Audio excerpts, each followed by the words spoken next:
Margaret Coleman stood in the empty kitchen of what used to be her home, holding a single cardboard box containing 30 years of memories. The granite countertops she had picked out, the custom cabinets she had designed, the breakfast nook, where she had served thousands of meals, all of it now belonged to someone else. Someone younger, prettier, and apparently more deserving of the life Margaret had built. The divorce papers crumpled in her free hand told a story that would make anyone's blood boil. After 3 decades of marriage, Richard Coleman had left his wife with nothing but the clothes on her back and a modest savings account. The house, the business, the investments, everything was gone. Or so it seemed. What Richard and his new 28-year-old wife Jessica didn't know was that Margaret Coleman had been playing a much longer game than anyone realized. And they were about to find out exactly what happens when you underestimate a woman who has been quietly building an empire while pretending to be just a devoted housewife. I'd love to know which corner of the globe you're watching from. And if this story speaks to you, make sure to subscribe. Tomorrow's video is one you absolutely can't miss. The morning that changed everything started like any other Tuesday. In the Coleman household, Margaret was already in the kitchen by 6 a.m., grinding fresh coffee beans and preparing Richard's breakfast exactly the way he had liked it for the past 30 years. 2 eggs over easy, wheat toast with a thin layer of butter, and fresh orange juice in the crystal glass she had received as a wedding gift from her grandmother. "Morning, sweetheart," she called out as she heard his footsteps on the hardwood stairs. At 52, Margaret still moved with the grace of someone who had once been a dancer, though those dreams had been set aside long ago to support Richard's ambitions. Richard Coleman appeared in the doorway, adjusting his tie. At 55, he was still an attractive man, his salt and pepper hair giving him a distinguished look that had served him well in his real estate empire. "Thanks, Maggie," he said, using the nickname that had once made her heart flutter but now felt more like a habit than affection. She placed his plate on the breakfast table they had bought together during their 2nd year of marriage, when money was tight but hope was abundant. "I called the caterer about the anniversary party," Margaret said, settling into her chair with her own much smaller portion. "They can accommodate the 150 guests, and I confirmed the menu we discussed." Their 30th wedding anniversary was approaching in 2 months, and Margaret had been planning what she hoped would be a celebration of their enduring love. She had already ordered invitations with a photo from their wedding day, Richard handsome in his rented tuxedo, Margaret radiant in her mother's altered wedding dress. "About that," Richard said, not meeting her eyes as he cut into his eggs. "We might want to scale it back a bit. Business has been unpredictable lately." Margaret paused with her coffee cup halfway to her lips. Richard's real estate company, Coleman Properties, had been thriving for the past decade. Just last week, he had mentioned closing on a major commercial development deal. "Is everything all right? You didn't mention any problems." "Nothing serious. Just some cash flow issues. You know how these things go." He reached across the table and patted her hand, the gesture feeling perfunctory. "Besides, at our age, do we really need a big party? Maybe something intimate would be better." She nodded, though something nagged at her. Richard had never been one to worry about money, especially not for their anniversary. But Margaret had learned over the years that questioning Richard's business decisions was a quick way to create tension, so she simply said, "Whatever you think is best." After Richard left for the office, Margaret began her usual routine. She had given up her job as a marketing coordinator 15 years earlier when Richard's business had taken off and he had insisted she focus on creating a beautiful home for them. At the time, it had seemed romantic, even practical. Now, she sometimes wondered what her career might have looked like if she had continued. The house was a testament to her efforts, a sprawling colonial in the prestigious Willowbrook neighborhood, with perfectly manicured gardens and interior design that had been featured in the local magazine twice. Every room told the story of their life together: the living room where they had hosted dinner parties, the home office where Richard occasionally worked late into the evening, the guest rooms that had remained optimistically ready for children who never came. Margaret's phone buzzed with a text from her sister Linda. "Lunch today. I have news." They met at Bistro Laurent, the French restaurant where Margaret and Richard had celebrated their 10th anniversary. Linda was already seated when Margaret arrived, practically vibrating with excitement. "You look like you're about to burst," Margaret said, sliding into the booth across from her younger sister. "David proposed." Linda held up her left hand, showing off a modest but beautiful solitaire diamond. "Can you believe it? At 45, I thought I'd missed my chance." Margaret's heart swelled with genuine happiness for her sister, who had gone through a difficult divorce 5 years earlier. "Linda, that's wonderful. I'm so happy for you. He wants to have the wedding next spring. Nothing huge, maybe 50 people.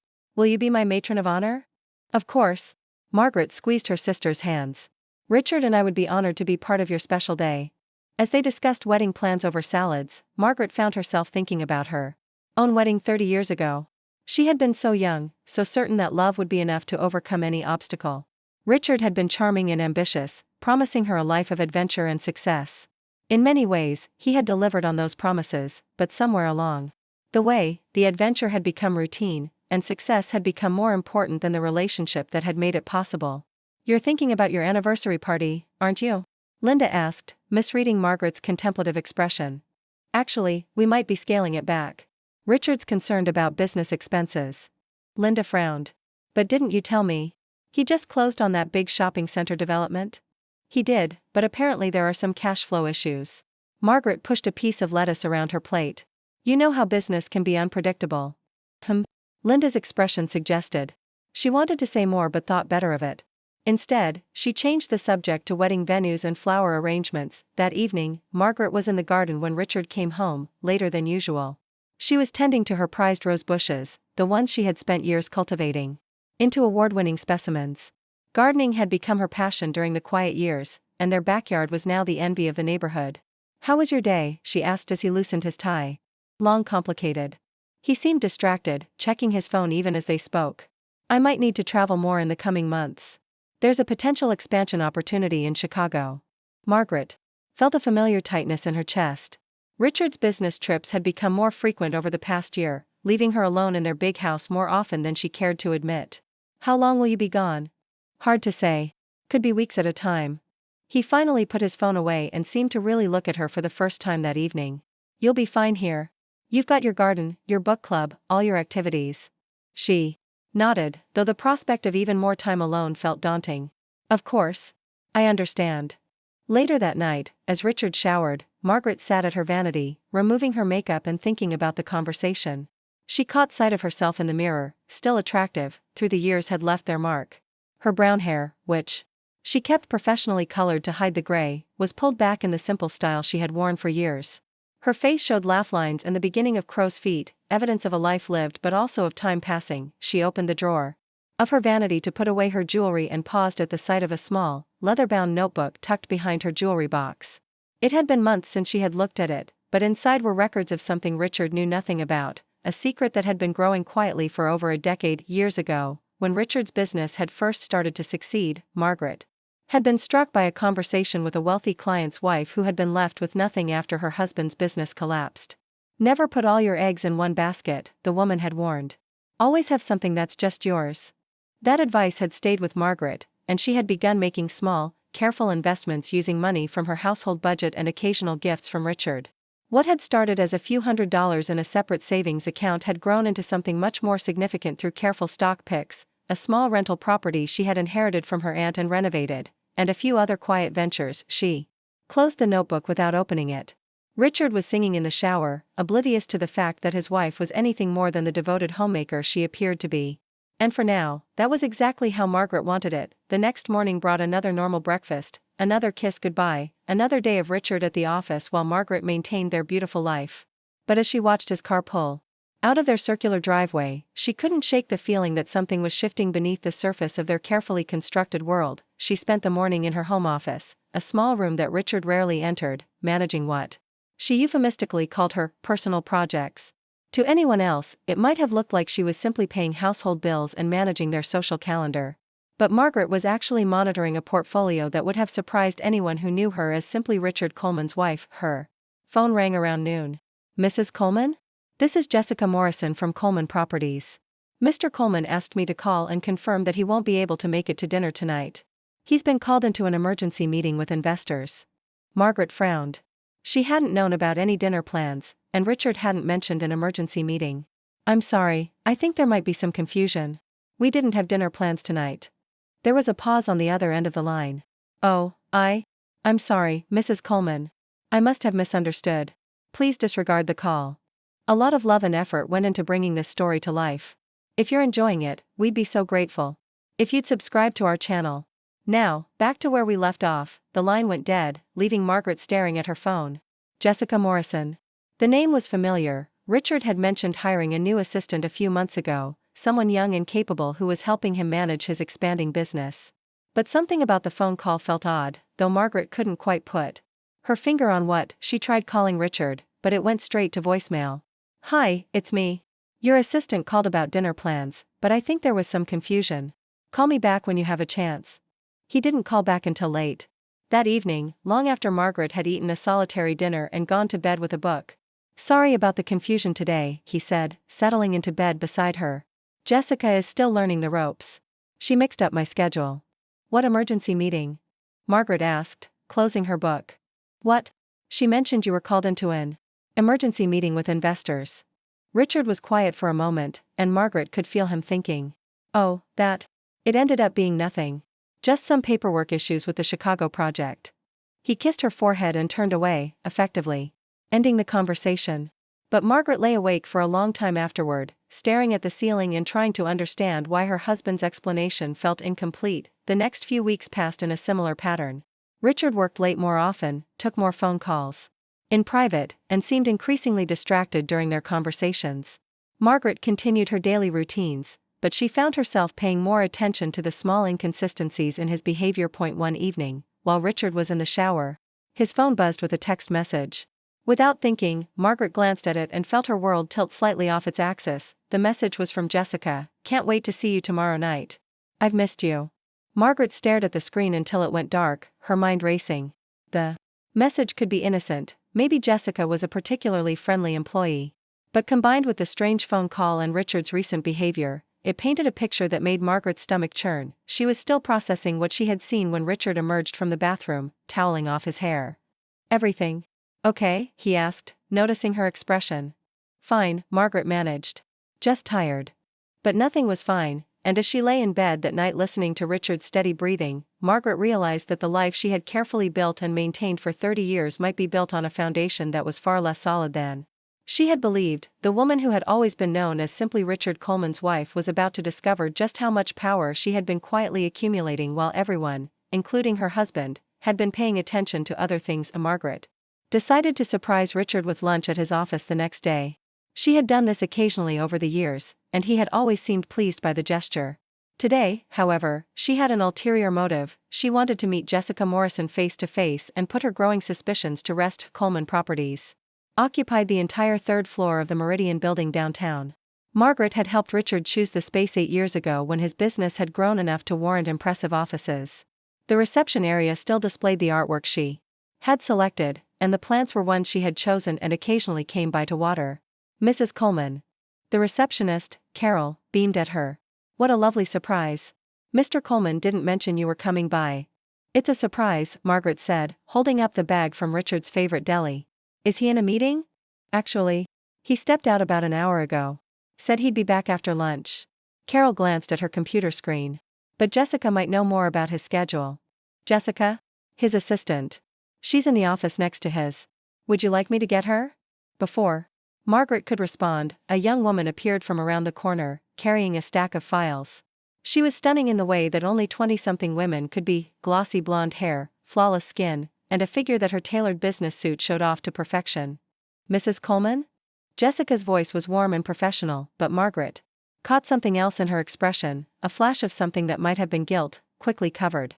I'm Jessica Morrison. It's so nice to finally meet you. Richard talks about you all the time.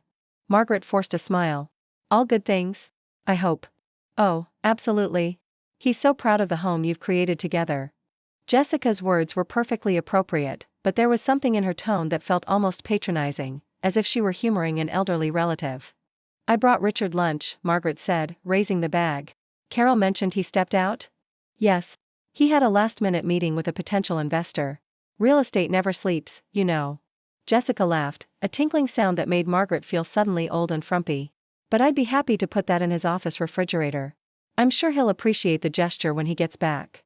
Margaret handed over the bag, noting how Jessica's manicured nails were painted the exact shade of red that Richard had once said he found attractive. Thank you. Please tell him I stopped by. Of course. And Mrs. Coleman? Richard mentioned you're planning your anniversary party. How exciting. 30 years is such an accomplishment. The way Jessica said it made 30 years sound like a prison sentence rather than a celebration. Margaret nodded and left, feeling more unsettled than when she had arrived. That evening, Richard came home with the empty lunch container and effusive thanks. That was so thoughtful of you, Maggie. Jessica said you stopped by. I'm sorry I missed you. She seems very capable, Margaret said carefully. She is. Best assistant I've ever had. Really understands the business. Richard was sorting through his mail, not looking at Margaret as he spoke. Actually, she might be joining me on some of the Chicago trips. It would be helpful to have someone there who knows our processes. Margaret felt a cold weight settle in her stomach. Of course. That makes sense. The following week, Margaret attended her monthly book club meeting at her friend Patricia's house. The group had been meeting for 12 years, and these women had become some of her closest friends. They were discussing a novel about a woman who discovered her husband's affair, and the conversation inevitably turned to personal experiences. I always said I'd know if Harold was cheating, said Susan Wright, adjusting her reading glasses. Women have intuition about these things. Do we, though? Asked Patricia, refilling wine glasses. I think sometimes we know but we don't want to know, if that makes sense. Margaret found herself speaking before she had planned to. What if you suspected something but weren't sure? What would you do? The room went quiet. These women had known Margaret for over a decade, and she was typically private about her marriage, always presenting it as strong and stable. Oh, honey, said Carol Stevens, reaching over to touch Margaret's arm. Are you asking for a reason? Margaret immediately regretted bringing it up. No, I was just thinking about the book. The character's situation. But the women exchanged glances that told Margaret they weren't convinced. Patricia, who had been divorced and remarried, spoke gently. Margaret, if you ever need to talk, you know we're here for you. And if you ever need practical advice. Well, I learned a lot during my divorce about protecting yourself financially. The words hung in the air, and Margaret realized that her friends had picked up on something she hadn't even fully acknowledged to herself yet. Later that week, Margaret was organizing Richard's home office while he was on his Chicago trip. She rarely went into the space, but he had asked her to find some tax documents for their accountant. As she searched through his filing cabinet, she came across a folder labeled Personal. Inside were credit card statements for an account she didn't recognize. Her hands trembled slightly as she scanned the charges: expensive dinners at restaurants she had never been to, a jewelry store purchase for $3,000 that she had never received, and a charge at a boutique hotel in Chicago that made her blood run cold. The dates corresponded with Richard's recent business trips. Margaret photographed the statements with her phone before carefully replacing them exactly as she had found them. Then she sat in Richard's leather chair and tried to process what she had discovered. The evidence was circumstantial but damning. The secret credit card, the expensive dinner for two, the jewelry purchase, the hotel room when Richard had claimed to be staying with business associates to save money. Combined with Jessica's presence at the office and the strange text message, the picture was becoming clearer. That night, Margaret couldn't sleep. She went to her home office and opened her secret notebook for the first time in months. The numbers staring back at her were more impressive than she had remembered. Through careful investing and the management of her inherited property, she had accumulated nearly $400,000 in assets that Richard knew nothing about. She thought about Patricia's words about protecting yourself financially. And for the first time, Margaret realized that she might need that protection sooner than she had ever imagined. The next morning, she called a lawyer, not the family attorney who had handled their wills and real estate transactions, but someone Patricia had recommended during her divorce. Margaret made an appointment under her maiden name, claiming she was asking for a friend. Attorney Diana Walsh was a sharp woman in her 40s who specialized in divorce cases involving significant assets.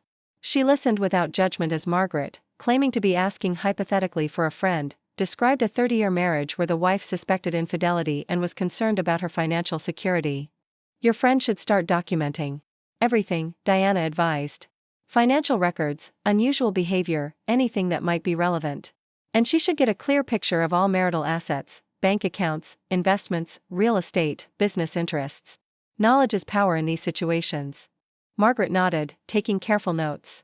What if the husband owns a business? Business valuations can be complex, especially if there's any attempt to hide assets or inflate debts. Your friend should be prepared for that possibility. Diana leaned forward. The most important thing is that she protects herself. Too many women assume their husbands will be fair during a divorce, and they end up with nothing. Margaret left the lawyer's office with a list of tasks that felt overwhelming but necessary. She spent the next several days quietly gathering information about their finances, photographing documents, and creating copies of important papers. When Richard returned from Chicago, he seemed different, more distant, more secretive with his phone, and quicker to find fault with small things around the house. The lawn service did a terrible job this week, he complained, standing at the kitchen window. I'm thinking of switching companies. Margaret looked out at their perfectly manicured lawn. It looks fine to me. You're not seeing what I'm seeing, Maggie. There are details you miss. His tone was condescending in a way that felt new and hurtful. That evening, Richard announced he would be returning to Chicago the following week for an extended stay. This deal is getting complicated. I might need to be there for 2 weeks, possibly 3. That's a long time, Margaret said quietly. Business doesn't run on our personal timeline, Richard replied, not looking up from his laptop. Jessica will be coming with me. We'll need to work around the clock to make this happen. Margaret nodded and said nothing, but that night she made another appointment with Diana Walsh, this time using her real name and admitting that she wasn't asking for a friend. I think my husband is having an affair, she said, the words feeling strange and heavy in her mouth. And I need to know what my options are. Diana's expression was compassionate but businesslike. Tell me everything, Margaret. And don't leave out any details, no matter how small they might seem. As Margaret recounted the past few weeks, the strange phone calls, the credit card statements, Richard's changing behavior, and her growing certainty that something was terribly wrong, she realized that she was no longer the naive woman who had suspected nothing just a month ago. She was becoming someone else entirely. Someone who was prepared to fight for what was rightfully hers, and Richard Coleman had no idea what was coming. Margaret's world shattered on a Tuesday afternoon while she was repotting orchids in her greenhouse. Her phone rang, and she almost didn't answer it, her hands covered in soil. But something made her wipe them clean and pick up the call from an unknown number. Mrs. Coleman? This is Dr. Rebecca Martinez from Chicago General Hospital. Margaret's heart stopped. Is Richard okay? Has there been an accident? Mr. Coleman is fine, ma'am. I'm calling because you're listed as his emergency contact, and there was some confusion about his insurance information. He's here with his wife for a routine procedure, but, I'm sorry, Margaret interrupted, certain she had misheard. Did you say his wife? There was a pause on the other end. Yes, Mrs. Jessica Coleman. She's having some minor outpatient surgery. And Mr. Coleman wanted to make sure her insurance would cover. The doctor stopped mid-sentence. Oh my God. I think I've made a terrible mistake. The phone slipped from Margaret's numb fingers, clattering onto the greenhouse floor. She stood there, surrounded by the beautiful plants she had nurtured for years, as the truth crashed over her like a tidal wave. Richard was married to Jessica. While still married to her, her legs gave out, and she sank onto the wooden bench she had installed for moments of peaceful contemplation. Those moments seemed like they belonged to a different lifetime now. When she could finally move again, Margaret retrieved her phone and saw that Dr. Martinez had called back twice. She didn't listen to the voicemails. Instead, she walked back to the house on unsteady legs and sat in her kitchen, staring at the breakfast table where she had served Richard his eggs just that morning. The pieces fell into place with brutal clarity. The business trips to Chicago. Jessica accompanied him. The hotel charges on the secret credit card. The way Jessica had looked at her in the office, not with guilt, but with pity for the stupid woman who didn't know she had already been replaced. Margaret's phone rang again. This time it was Richard. Hey, Maggie, his voice was casual, normal. How's your day going? She almost laughed at the absurdity of the question. Interesting. I got a call from a hospital in Chicago. The silence that followed was deafening. Richard, she said quietly. Are you there? I can explain, he said finally, his voice completely different now, strained, desperate. Can you? Can you explain why a doctor just referred to Jessica as your wife? Another silence. Then, we need to talk. I'm flying back tonight. Yes, Margaret said, surprised by how calm her voice sounded. We definitely need to talk. She hung up and sat in the silence of her beautiful home, looking at all the things they had built together. 30 years of marriage reduced to a lie. She thought about all the times Richard had kissed her goodbye, told her he loved her, made plans for their future, all while building a secret life with another woman. Margaret called Diana Walsh. I need to see you immediately, she said when the lawyer answered. My husband is a bigamist.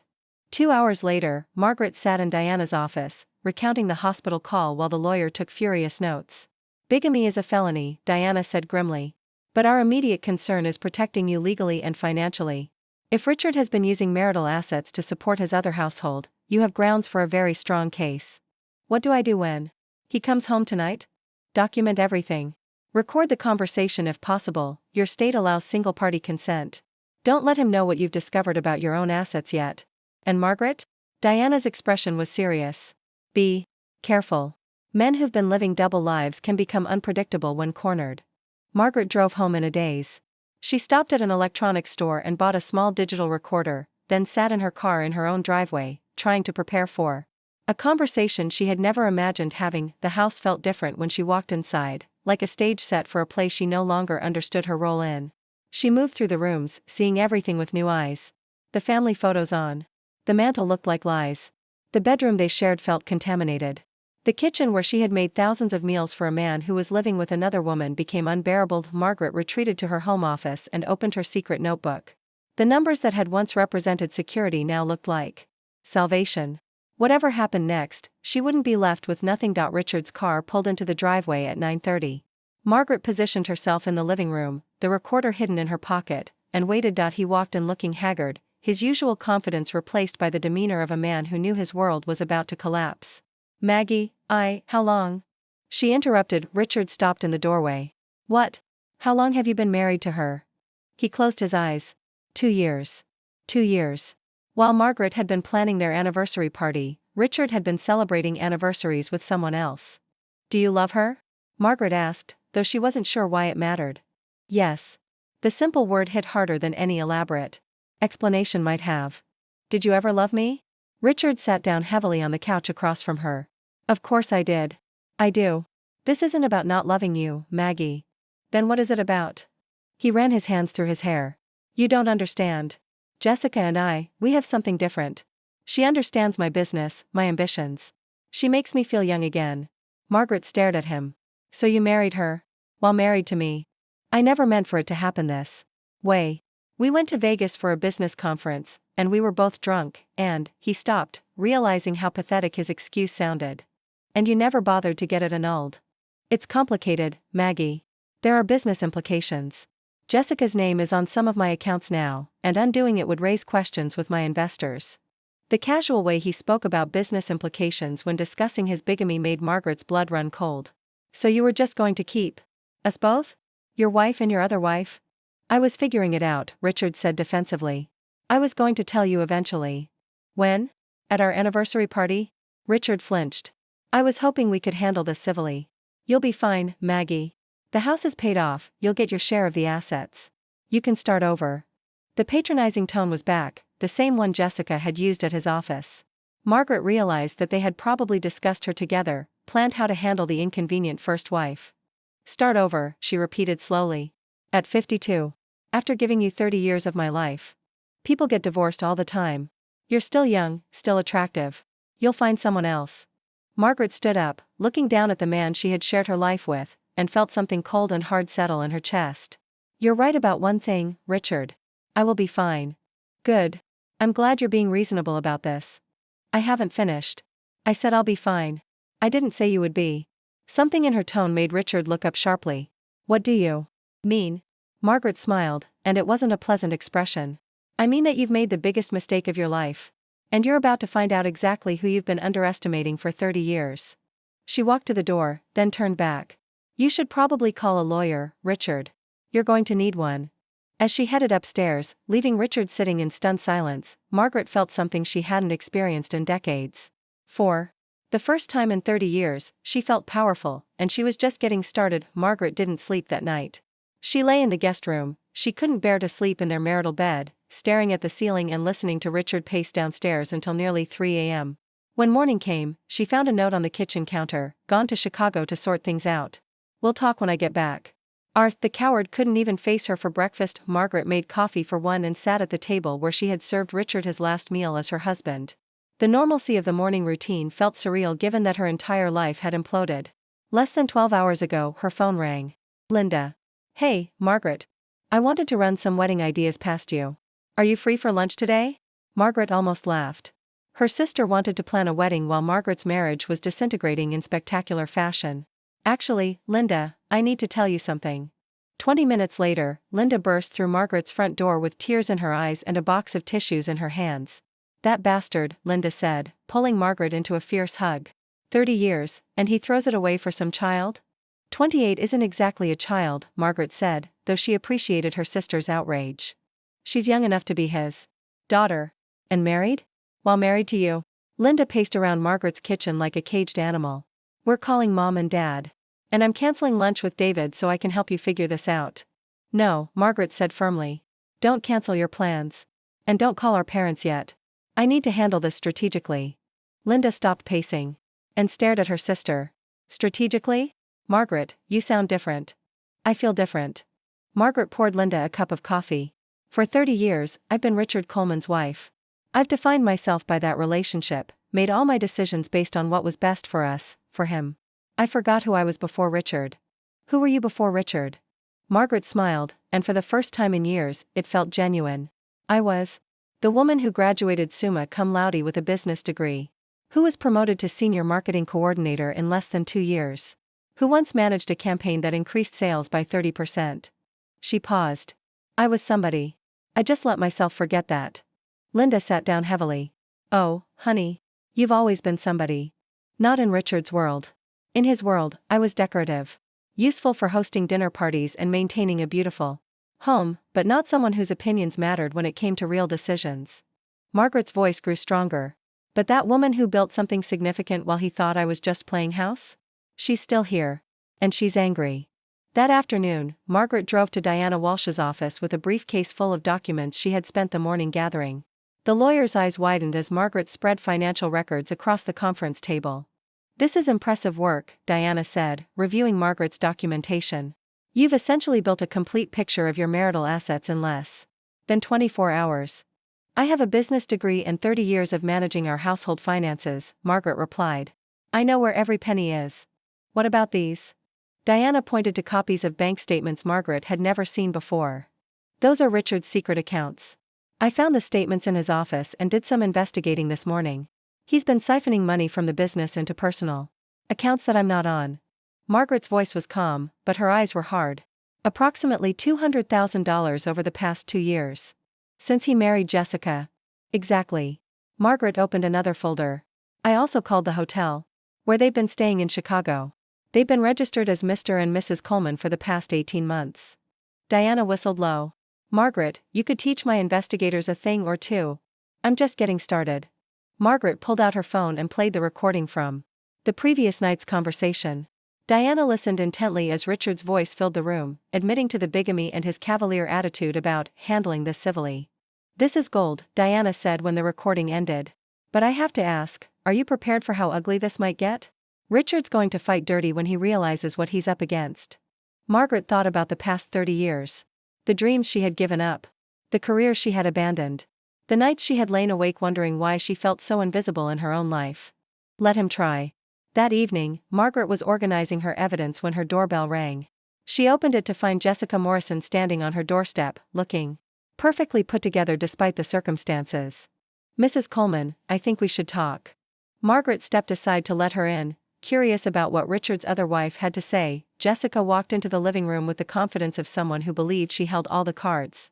I want you to know that none of this was meant to hurt you personally. How thoughtful, Margaret replied dryly. Richard and I, what we have is special. He's told me all about your marriage, how you grew apart over the years, how he's been unhappy. Margaret studied Jessica's flawless makeup and designer clothes. Has he mentioned that bigamy is a felony? Jessica waved a dismissive hand. That's just a technicality. Our Vegas ceremony wasn't legally binding anyway since he was already married. It was more symbolic. Margaret blinked. You know he's been telling people you're legally married, right? Including doctors who called me thinking I was his ex-wife. For the first time, Jessica looked uncertain. What do you mean? I mean Richard has been representing himself as married to you for 2 years. He's put your name on bank accounts as his spouse. He's been filing fraudulent paperwork. Margaret's voice was steady. Whether your ceremony was legally binding or not, he's committed fraud by claiming it was. Jessica's composure cracked slightly. That's not what he told me. Richard tells people what they want to hear. Surely you've noticed that by now. Jessica straightened her shoulders, trying to regain her advantage. Regardless, he's chosen me. He wants to be with me. The mature thing would be for you to step aside gracefully. Margaret almost admired the younger woman's audacity. Step aside gracefully from my own life? You have to see that this marriage has been over for years. Richard needs someone who understands his world, someone who can help him grow his business. You're holding him back. Interesting theory. Margaret stood up. Tell me, Jessica, what exactly do you think Richard's business is worth? Coleman Properties? It's one of the most successful real estate companies in the state. Richard's a millionaire several times over. Margaret nodded thoughtfully. And you believe that because Richard told you so? I've seen the books. I'm his Assistant. You've seen the books he's shown you. Margaret walked to her briefcase and pulled out a folder. Tell me, in all your time managing Richard's affairs, have you ever seen documentation for the mortgage on this house? Jessica looked confused. What mortgage? Richard said the house was paid off. It is. I paid it off. With money from my personal investments. Margaret opened the folder. This house is in my name only. I bought it before we were married, and Richard never contributed a penny to the mortgage payments. She could see Jessica processing this information, trying to reconcile it with what Richard had told her. You see, Jessica, Richard is very good at making people believe what serves his purposes. He told you this house was ours when it's actually mine. He told you he was legally married to you when he wasn't. He told you I was just a housewife when I'm actually the owner of a successful rental property business and an investment portfolio worth nearly $500,000. Jessica's face had gone pale. That's impossible. Is it? In 30 years of marriage, did Richard ever actually ask about my day? Did he ever wonder how I spent my time when he wasn't here? Did he ever question where I got the money for my household expenses? Margaret smiled coldly. He assumed I was doing nothing because that's what he wanted to believe. It made him feel important. Jessica stood up abruptly. I don't believe you. You don't have to. But you might want to ask yourself what else Richard has lied to you about. Margaret walked Jessica to the door. And Jessica? You might want to get your own lawyer. Because when I'm done with Richard, there won't be much left for anyone else. After Jessica left, Margaret poured herself a glass of wine and sat in her garden, surrounded by the roses she had spent years cultivating. For the first time in decades, she felt like herself again. Her phone buzzed with a text from Richard. Talk to Jessica. We need to discuss terms when I get back. Margaret smiled and typed back, yes, we do. Looking forward to it. She wasn't the same woman Richard had left behind that morning. And he was about to find out exactly who he had been living with for 30 years. Margaret spent the next 3 days transforming from the woman Richard thought he knew into someone entirely different. She started by calling her old mentor, Thomas Brennan, who had been her supervisor at the marketing firm 20 years ago. Margaret Sullivan? Tom's voice was warm with surprise. My God, I haven't heard from you in ages. How are you? Margaret smiled at hearing her maiden name. I'm about to be Margaret Sullivan again, actually. Tom, I need a favor. Anything. You were one of the best people I ever worked with. I always wondered what happened to you. I got married and disappeared into domestic life. But I'm back now. And I need to know if Coleman Properties has been trying to secure any major investors recently. There was a pause. That's oddly specific. Why do you ask? Because my soon-to-be ex-husband owns it, and I suspect he's been inflating his assets to attract investors while hiding debts. Jesus, Margaret. You're talking about fraud. I'm talking about Richard Coleman. And yes, I think that's exactly what I'm talking about. Tom was quiet for a moment. Give me 24 hours. I still have contacts in commercial real estate. The next morning, Margaret was organizing her evidence when Diana Walsh called. I have news, the lawyer said without preamble. I had a private investigator do some digging on Coleman Properties. Your instincts were right. Margaret set down her coffee. How bad is it? Bad. Richard has been using the business as a personal ATM while massively overstating its value to potential investors. The Chicago deal he's been working on? It doesn't exist. He's been using fake contracts to justify transferring money to his personal accounts. Margaret felt a cold satisfaction settle over her. What else? The business is essentially insolvent. He owes more than it's worth, and he's been covering it up with creative accounting. Diana's voice took on a grim tone. Margaret, I think. He was planning to divorce you and disappear with whatever liquid assets he could grab. Well, Margaret said calmly, that's not going to happen. That afternoon, Margaret drove to her rental property, a beautifully renovated duplex in the historic district that generated steady monthly income. She had purchased it 15 years ago with money from her late aunt's estate, telling Richard. It was just a small inheritance she wanted to play with. In reality, she had seen the property's potential immediately and had spent years overseeing its renovation and management. The current tenants, a young professional couple, greeted her warmly. They had no idea their landlord was Mrs. Richard Coleman. Margaret had always used her maiden name for business purposes. Mrs. Sullivan, perfect timing, said David Chen, one of the tenants. We wanted to talk to you about extending our lease. For another 2 years. Margaret smiled. I'd be delighted to discuss that. The monthly rent from this property alone was more than many people's salaries, and she had been quietly saving and reinvesting the income for over a decade. After meeting with her tenants, Margaret stopped by the bank where she maintained her personal accounts Richard had never known existed. She had been banking under her maiden name since before their marriage, initially just to maintain some financial independence, but over the years it had become the foundation of her secret empire. Mrs. Sullivan, her financial advisor, Karen Mitchell, stood to greet her. "I was just reviewing your portfolio. The tech stocks we discussed last quarter have performed exceptionally well." Margaret settled into the chair across from Karen's desk. "I need to liquidate some assets. I'm going through a divorce, and I want to be prepared for anything." Karen's expression turned professional. "How much liquidity do you need?" "Everything. That can be converted quickly without major penalties." Karen pulled up Margaret's accounts on her computer. "That would be approximately $320,000 available within 48 hours, and another $150,000 within 2 weeks if we sell the municipal bonds." Margaret nodded. "Do it." That evening, Margaret was reviewing financial documents when her doorbell rang. Richard stood on the doorstep with 2 suitcases, looking haggard and defeated. "Can I come in?" he asked. Margaret stepped aside. "Of course. It's still your house too. For now." Richard set his suitcases down in the entryway. "Jessica told me about your conversation." "Did she? And what did she tell you?" "She said you were lying about owning the house. About having money." Richard's voice carried a note of desperate hope. "I told her you were just trying to upset her." Margaret walked to her briefcase and pulled out a folder. "Here's the deed to this house, Richard. Notice that only my name is on it." She handed him the document. "I bought this house 6 months before we got married, using money I had saved from my job. You never contributed to the mortgage payments because I told you it was handled by my family trust." Richard stared at the deed, his face going white. "That's impossible. We've lived here for 30 years. We've lived in MY House for 30 years. You just assumed it was ours because that's what you wanted to believe." Margaret pulled out another document. "Here's the title to the rental property I've owned for 15 years. The one that generates $4,800 a month in income." Richard sank onto the couch, still staring at the papers. "I don't understand." "Of course you don't. You never asked, Richard. In 30 years, you never once asked how I spent my days, what I did with my time, where the household money came from when your business had slow periods." Margaret's voice was steady but cold. "You assumed I was doing nothing because that's all you thought I was capable of.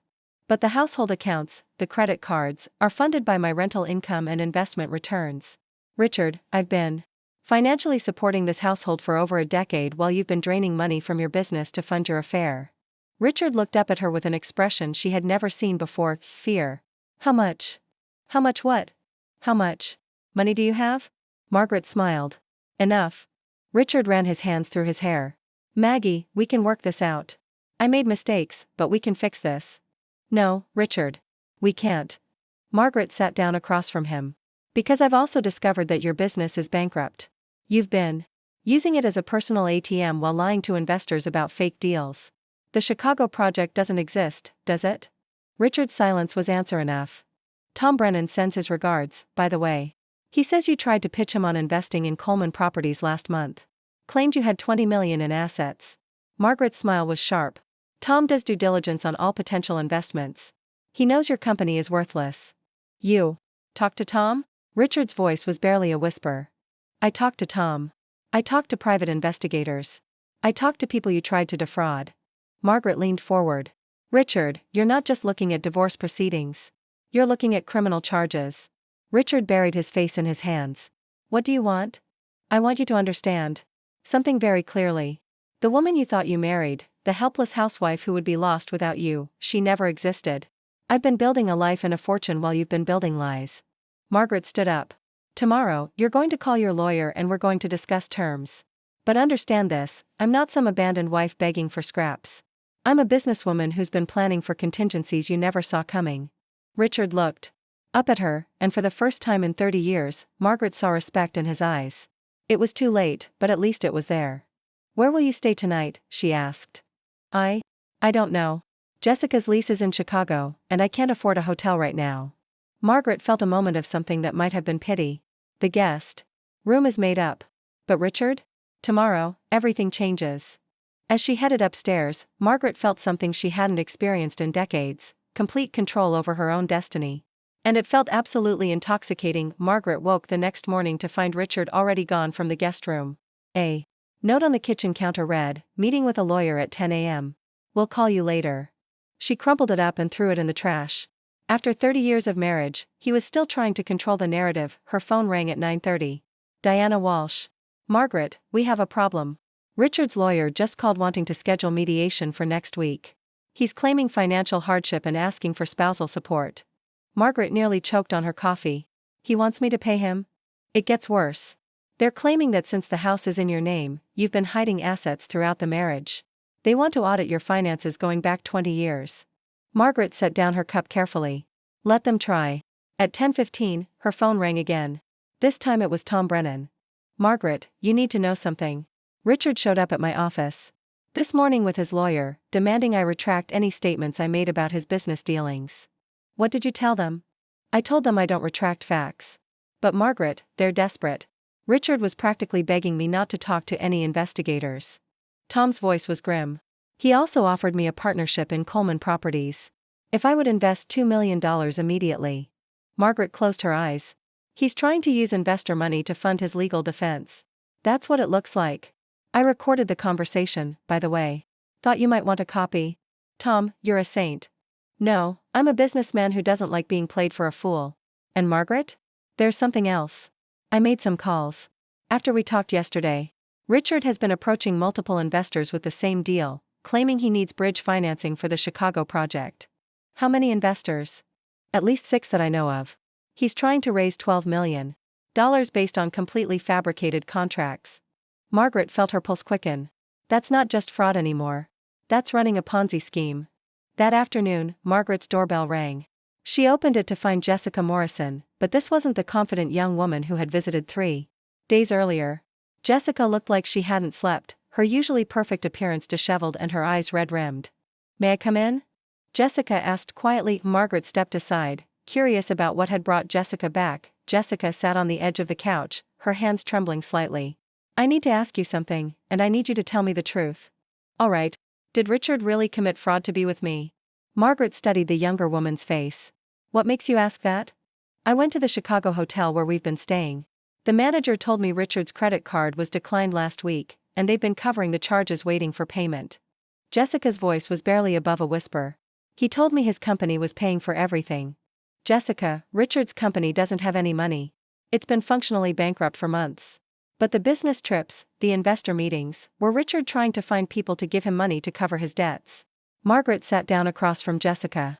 How much do you know about the work you've been doing for him? Jessica pulled out her phone and showed Margaret a series of documents. He had me prepare these investor packets. I thought they were legitimate business proposals. Margaret scrolled through the fake contracts, forged bank statements, and fabricated financial projections. Jessica, these documents constitute securities fraud. If investigators find these on your computer or in your emails, you could be charged as an accomplice. The color drained from Jessica's face.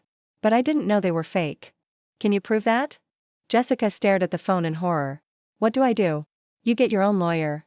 Immediately. And you cooperate fully with any investigation. Margaret handed the phone back. Jessica, Richard has been using you as much as he's been using me. The difference is, he set you up to take the fall for his crimes. Jessica broke down completely then, sobbing into her hands. I thought he loved me. I thought we were building a life together. Richard loves Richard, Margaret said quietly. Everyone else is just useful until they're not. After Jessica left, Margaret called Diana Walsh with an update. She's going to flip on him, Diana said after Margaret recounted the conversation. A young woman facing federal charges because of her married boyfriend's schemes? She'll cooperate to save herself. Good. What about our divorce proceedings? That's the interesting part.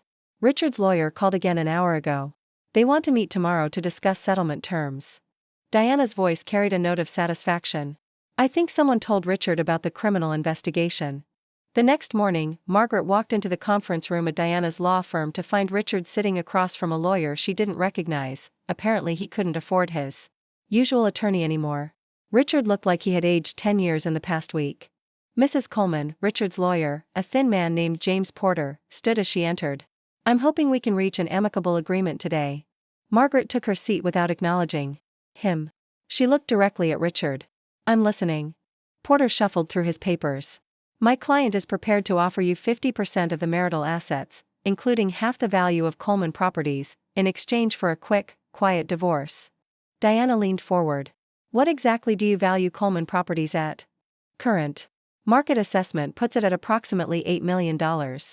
Margaret laughed, actually laughed out loud. Richard, are you serious right now? Richard spoke for the first time. Maggie, please. I know I made mistakes, but we can both walk away from this with something. Something? Margaret opened her briefcase. Let me explain what's actually happening here. Coleman Properties has a negative net worth of approximately $3 million. Richard has been running a Ponzi scheme, defrauding investors, and committing tax evasion. She placed a stack of documents on the table. The FBI's white-collar crime unit opened an investigation yesterday morning. Porter went pale. We weren't aware of any federal investigation. Of course you weren't.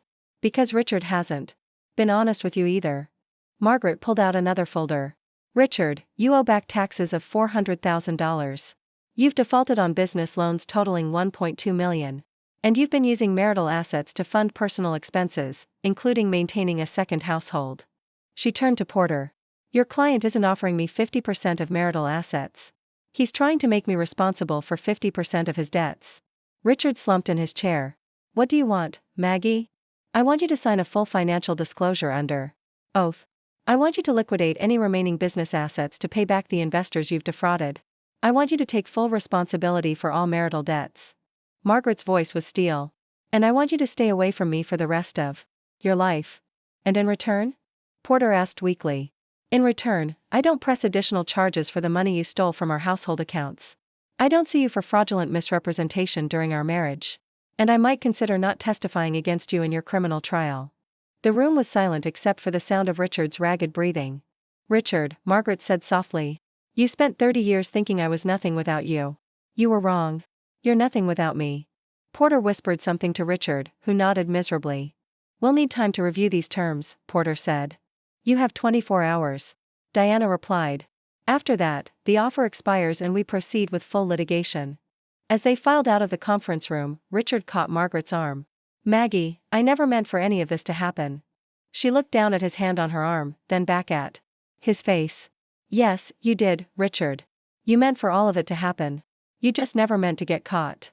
She pulled free and walked away, leaving him standing alone in the hallway. For the first time in 30 years, Margaret Coleman was exactly where she wanted to be. 6 months later, Margaret stood in the kitchen of her home, now legally and officially her home, reading the morning newspaper over coffee. The headline on the business section made her smile. Local real estate developer sentenced to 5 years for investment fraud. Richard Coleman had pleaded guilty to securities fraud, tax evasion, and running an illegal investment scheme. The article detailed how he had defrauded investors of nearly $8 million while maintaining a bigamous relationship. What it didn't mention was that his ex-wife had been instrumental in building the case against him. Margaret's phone rang. It was Diana Walsh. Have you seen the news? Diana asked. Just finished reading it. 5 years seems appropriate. Jessica. Morrison got probation and community service for cooperating with prosecutors. Smart girl, she gave them everything. Margaret had felt a grudging respect for Jessica's decision to testify against Richard. The young woman had lost her job, her reputation, and her illusions, but she had chosen to tell the truth when it mattered. What about the investors? Margaret asked. Richard's assets are being liquidated to pay restitution. They'll recover about 30 cents on the dollar. Diana paused. Margaret, I have to say, I've never seen anyone handle a situation like this with such precision. You essentially orchestrated his entire downfall. I simply revealed who he really was, Margaret replied. Richard destroyed himself. I just made sure he couldn't take anyone else down with him. After hanging up, Margaret walked through her house, seeing it with fresh eyes. Over the past 6 months, she had made changes, subtle at first, then more dramatic. The formal dining room where she had hosted countless dinner parties for Richard's business associates was now a bright office space where she managed her expanding investment portfolio. The master bedroom had been completely redecorated. Gone were the heavy masculine furnishings Richard had preferred, replaced with elegant pieces that reflected Margaret's own taste. She slept peacefully there now, without the weight of lies pressing down on her dreams. Margaret had also made changes beyond the house. 3 months ago, she had quietly launched Sullivan Property Management, a company specializing in residential real estate investment. Using her maiden name felt like reclaiming a part of herself that had been dormant for too long. Her first major acquisition had been the building that used to house Coleman Properties. Richard's creditors had been eager to sell, and Margaret had gotten it for 40 cents on the dollar. The irony wasn't lost on her. She now owned the space where Richard Had built his house of cards. The doorbell rang, interrupting her thoughts. Margaret opened it to find Linda standing there with a bottle of champagne and a huge grin. "Justice is served," Linda announced, holding up the newspaper. "I brought champagne to celebrate." "It's 10 in the morning," Margaret laughed. "It's 5 o'clock somewhere, and besides, this calls for celebration." Linda pushed past her sister into the kitchen. "I still can't believe you knew about his crimes before anyone else." "I didn't know about them. I just knew Richard well enough to recognize when he was lying." Margaret got out champagne glasses. 30 years of marriage teaches you to read the signs." Linda popped the cork. "So what's next for the newly independent Margaret Sullivan?" Margaret accepted a glass and thought about the question. "I've been invited to speak at a conference next month about women and financial independence. Apparently, my story has gotten around." "What story?" "The woman who spent 30 years being underestimated while building a secret empire." Margaret raised her glass. "Turns out a lot of women find it inspiring." They clinked glasses, and Margaret felt a warmth that had nothing to do with the champagne. For the first time in decades, she was excited about the future. That afternoon, Margaret drove to her rental property to meet with potential new tenants. The young couple, both recent graduates starting their careers, reminded her of herself. At that age, full of hope and ambition. "The location is perfect," the woman, Sarah, said as they toured the renovated space. "But I have to ask, the rent seems below market rate for this area." Margaret smiled. "I prefer tenants who are building their lives rather than those who already have everything. Besides, I remember what it was like to be starting out." As she finalized their lease agreement, Margaret's phone buzzed with a text from an unknown number. "Mrs. Coleman, this is Jessica Morrison. I saw the news about Richard's sentencing. I wanted to thank you for encouraging me to get my own lawyer and tell the truth. You saved my life. I hope you're well." Margaret stared at the message for a long moment, then typed back, "It's Ms. Sullivan. Now. And you saved your own life by making the right choice. Good luck to you." That evening, Margaret was in her garden when her neighbor, Mrs. Patterson, came over with her usual offering of fresh vegetables from her garden. "I saw the news about your ex-husband," Mrs. Patterson said gently. "I hope you're doing all right."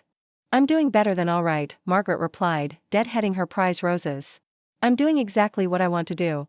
You seem different these past few months. Lighter, somehow." Margaret paused in her gardening. "I think I forgot who I was for a while. It's nice to remember." Mrs. Patterson nodded knowingly. "My late husband used to say that some people spend so much time being what others expect them to be, they forget they have choices." That night, Margaret sat in her home office, reviewing investment reports and planning her next property acquisition. Her portfolio had grown substantially since the divorce, partly from smart investments but mostly from the freedom to make decisions without having to consider Richard's ego or schemes. A knock at her front door surprised her. It was nearly 9 o'clock.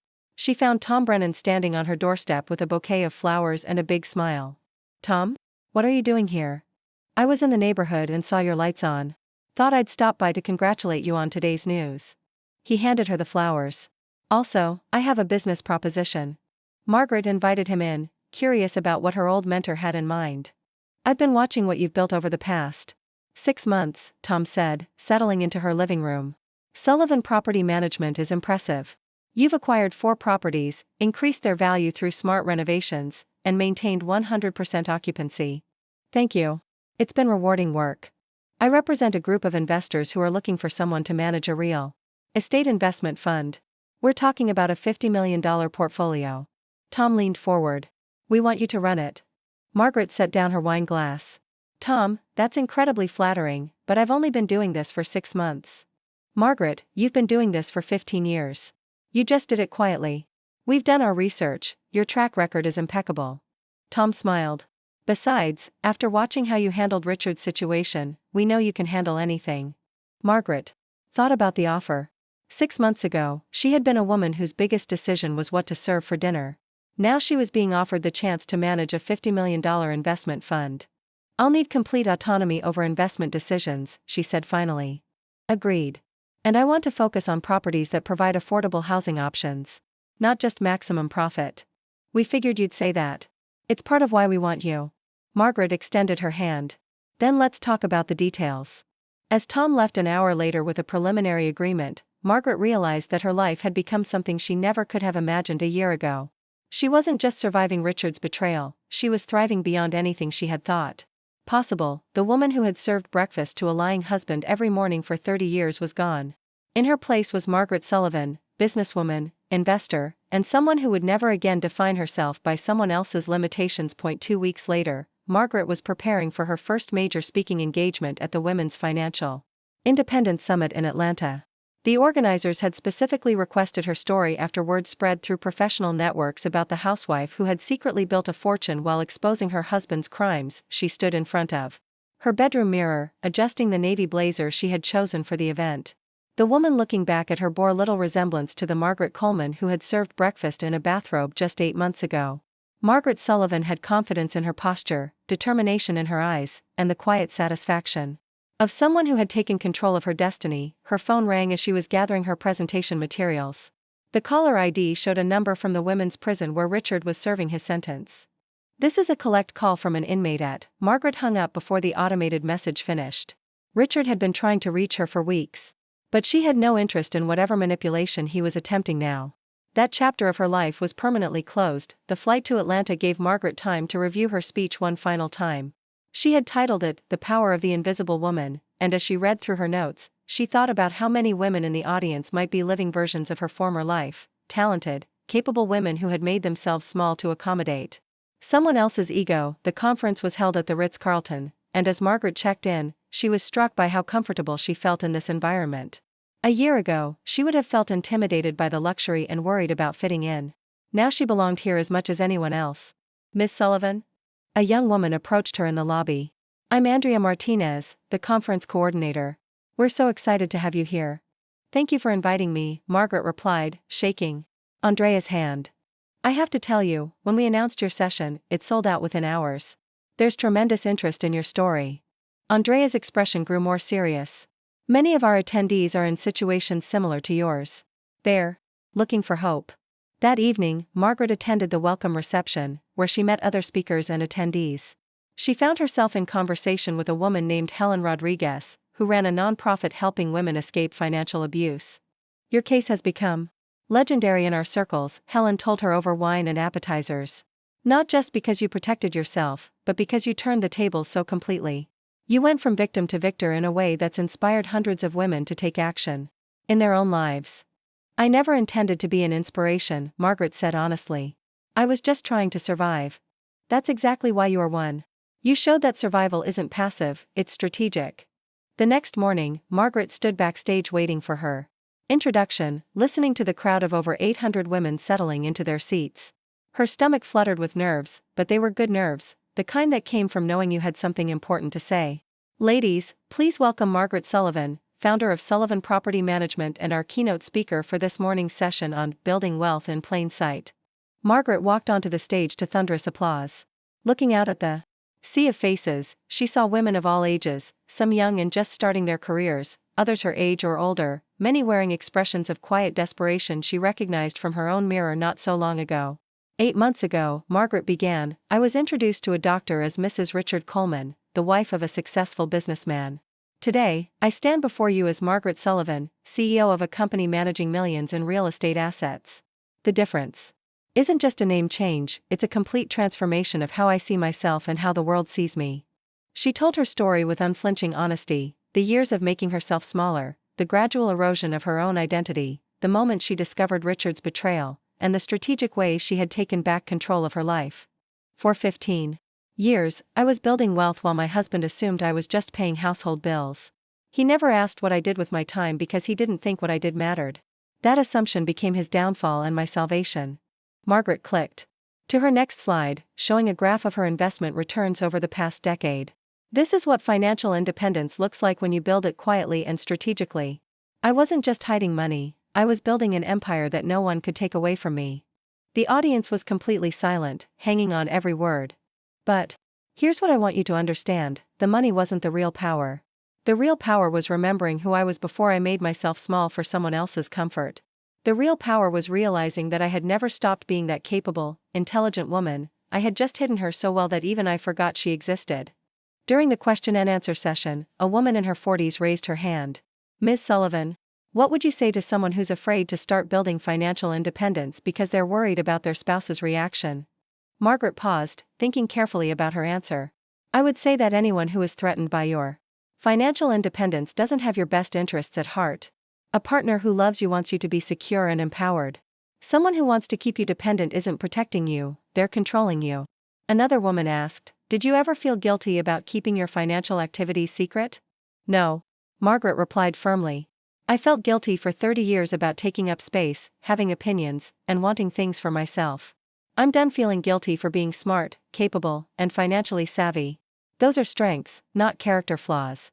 After her speech, Margaret was surrounded by women wanting to share their stories, ask for advice, or simply thank her for giving them hope.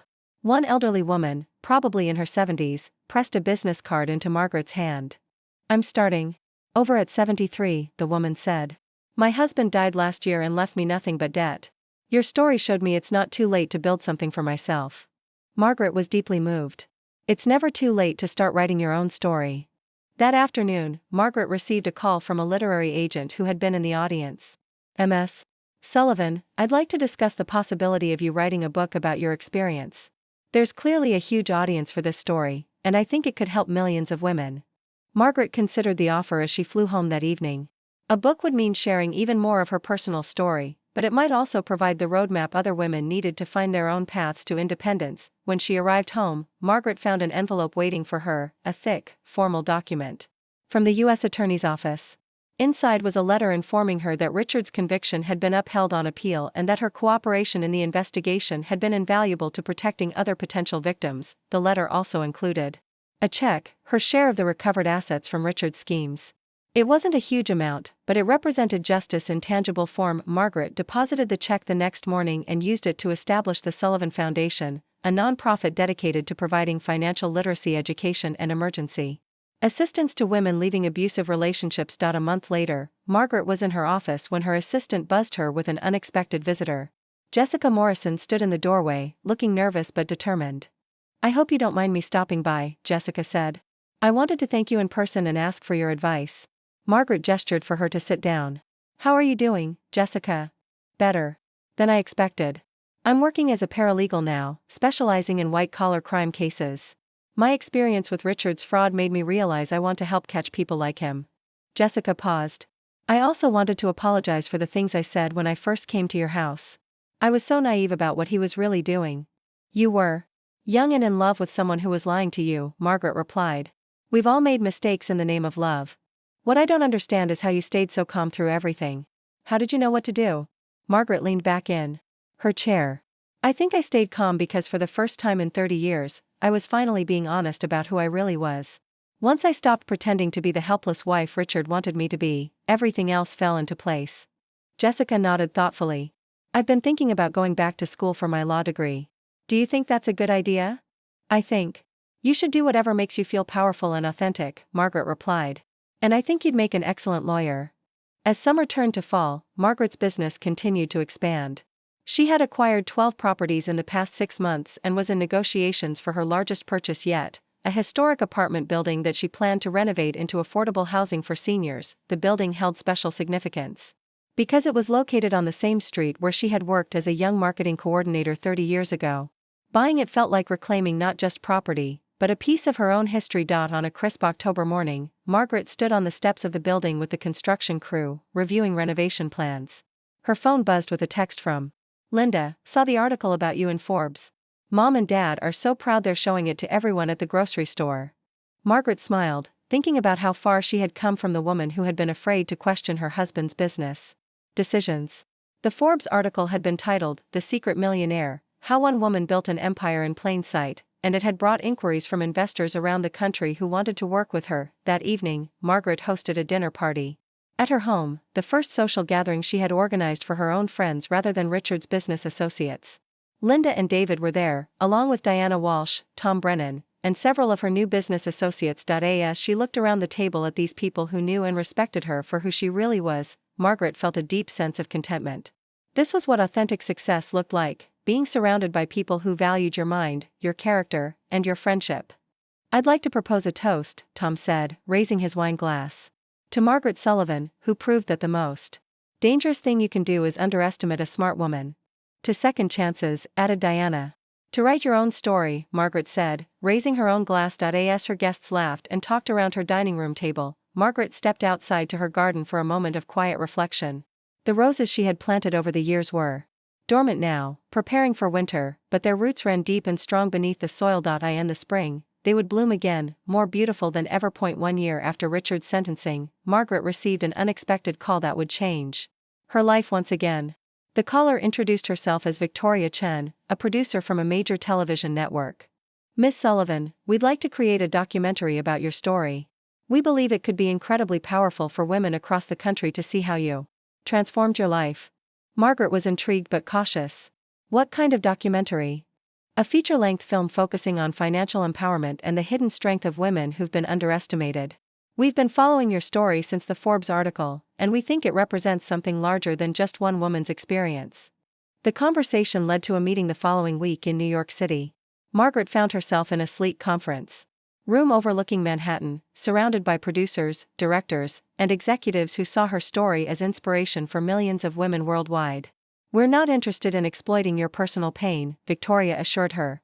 "We want to show the strategic brilliance of what you accomplished and how other women can apply similar principles to their own lives." Margaret agreed to the documentary, but with conditions. She wanted creative control over how her story was told, and she insisted that a portion of any profits go to organizations helping women achieve financial independence. Back home, Margaret threw herself into the documentary project while continuing to expand her business empire. Sullivan Property Management now owned 18 properties across 3 states, and Margaret had been approached by pension funds and institutional investors wanting her to manage larger portfolios. The documentary crew spent weeks filming at Margaret's properties, interviewing her employees, and capturing the day-to-day operations of her company. They also interviewed some of the women Margaret had inspired through her speaking engagements. One particularly moving segment featured Maria Santos, a single mother who had attended Margaret's Atlanta speech and subsequently started her own small real estate investment company using the strategies Margaret had outlined. "Margaret showed me that you don't need a business degree or millions of dollars to start building wealth," Maria told the camera. "You just need to start, and you need to be smarter than people expect you to be." During the filming process, Margaret was contacted by prosecutors handling a related case. It seemed Richard's fraud scheme had been larger than anyone initially realized, with tentacles reaching into several other states. The investigators wanted Margaret's help understanding the full scope of his deception. "Your ex-husband was more sophisticated than we originally thought," Detective Sarah Williams explained during a meeting at Margaret's office.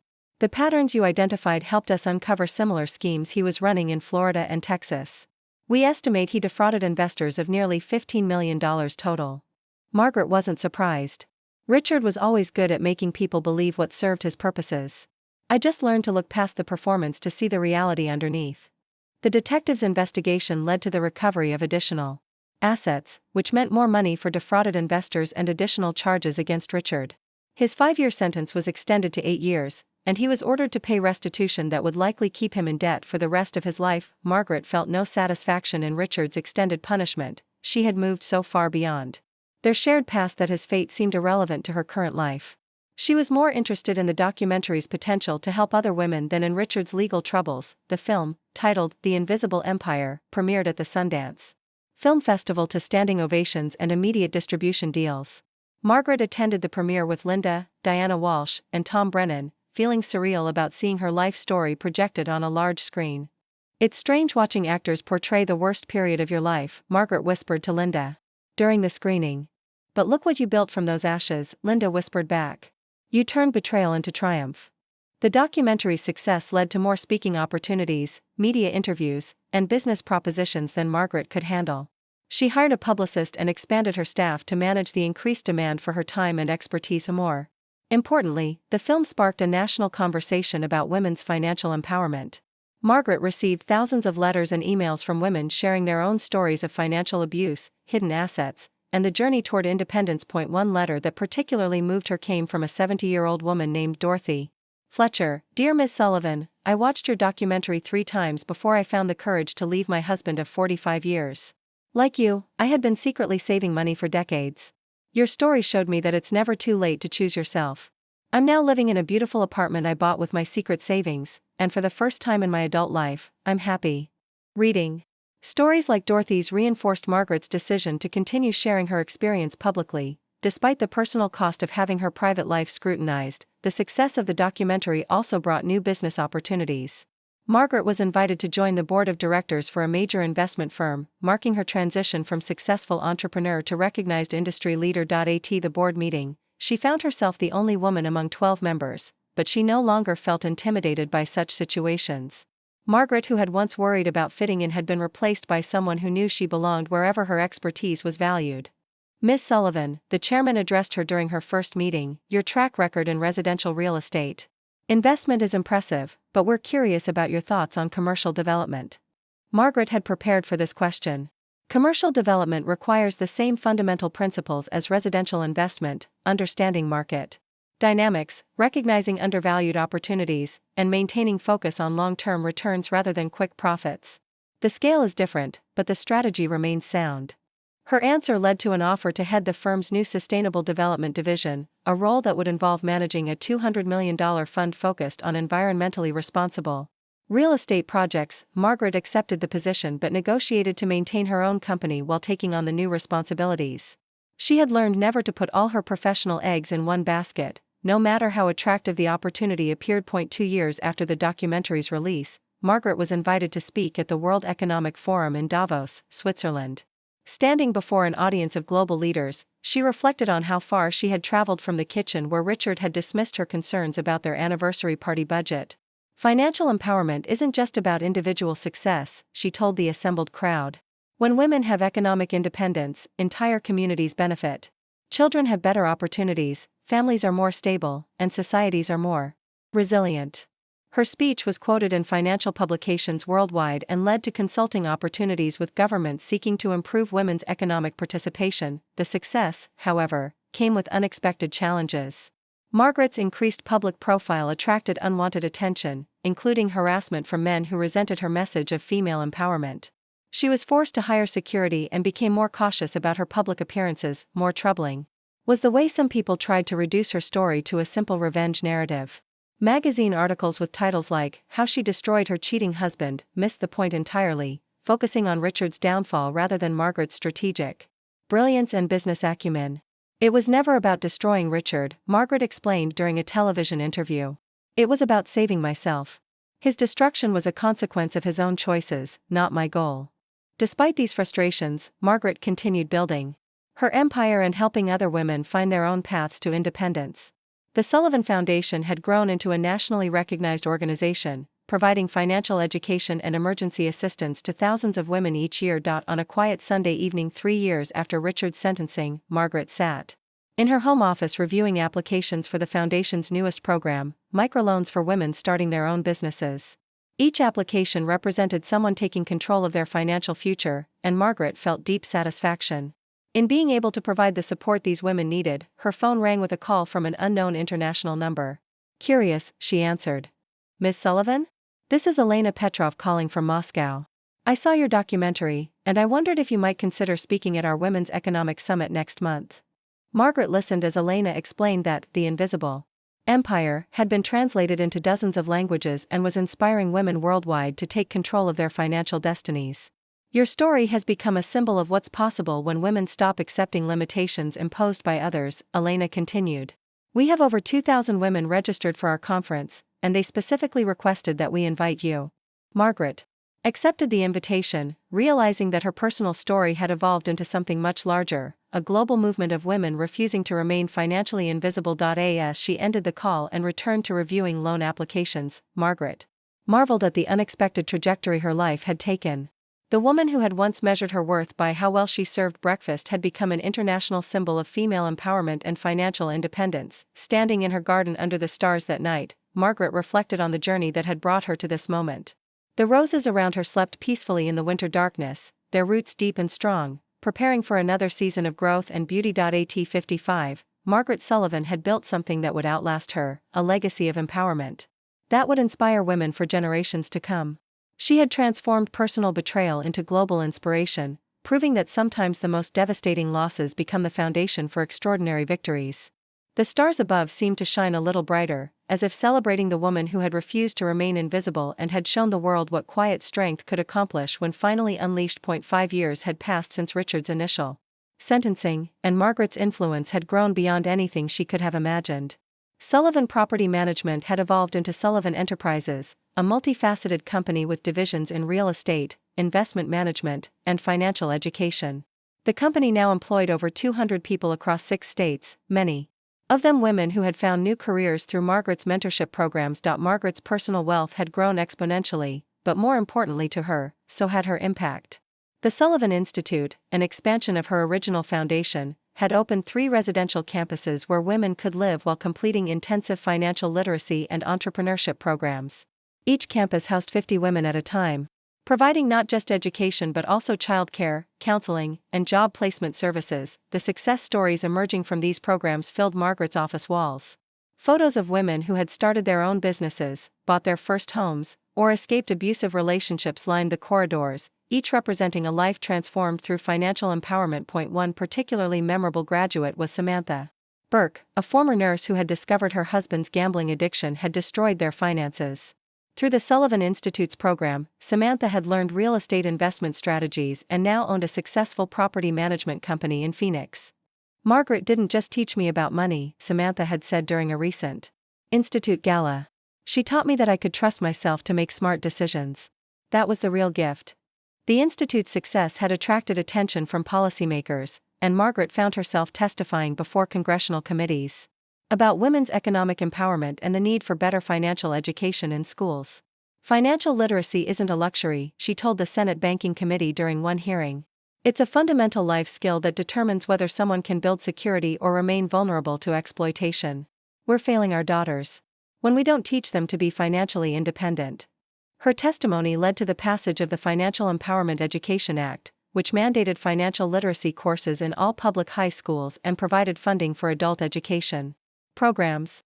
Margaret was invited to the White House when the president signed the bill into law. Standing in the Oval Office, watching the president's pen move across the legislation she had helped inspire, Margaret thought about the woman she had been just 7 years earlier, afraid to question her husband's financial decisions, unaware of her own capabilities. The transformation seemed impossible, yet here she was, watching national policy change because of work that had started with her personal pain. The international speaking circuit had also evolved into something more substantial. Margaret had been approached by the United Nations to develop a global initiative on women's economic empowerment. The program, called Invisible No More, was launched in 12 countries with funding from major corporations and governments. The UN position required Margaret to spend significant time traveling, but she found the work energizing rather than exhausting. In rural Bangladesh, she met women who were using microfinance to start textile cooperatives. In Kenya, she visited female entrepreneurs who had built thriving agricultural businesses with small loans and business training. "The principles are the same everywhere," Margaret observed during a video call with her executive team from her hotel in Nairobi. "Women everywhere have untapped potential. They just need access to capital, education, and the confidence to believe in themselves." Her work with the UN had also brought her into contact with other influential women leaders.